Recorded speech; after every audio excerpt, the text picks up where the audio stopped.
So this is as close as we're going to get today to the mouth of hell.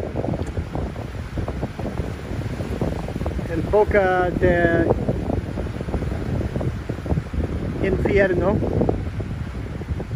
Because it's kind of a rough day. Not really too rough, but we're going to err on the side of caution.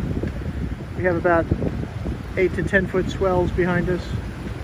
And it's a shorter route to Salinas, but we're not going to take it because it's a little more treacherous, I'm told.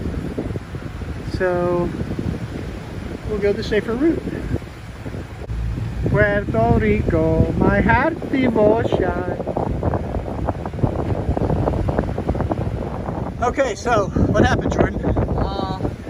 So we weren't paying attention when we were bringing up Jennifer.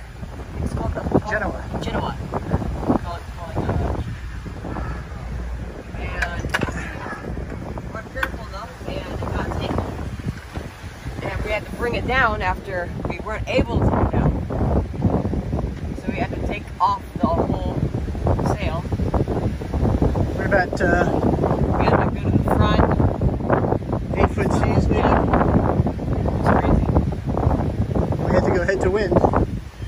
Huh. That was an ordeal. That was about the toughest moment we've had on the boat so far. I feel like it's in Jaws, where they're like, we're going to need a bigger boat. Yeah. So we had to take the halyard down on the Genoa because we couldn't undo the furler. It was just jammed.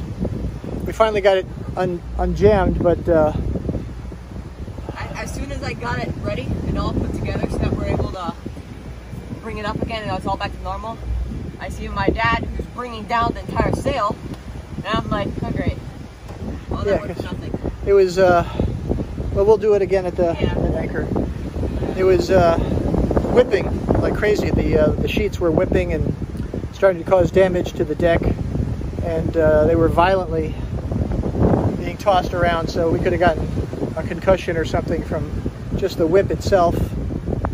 And not to mention it was like a roller coaster.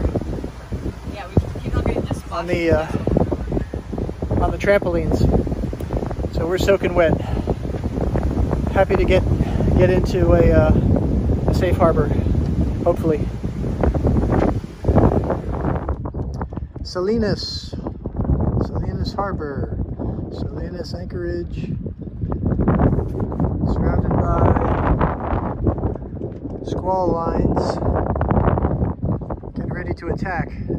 Today, tomorrow, who knows?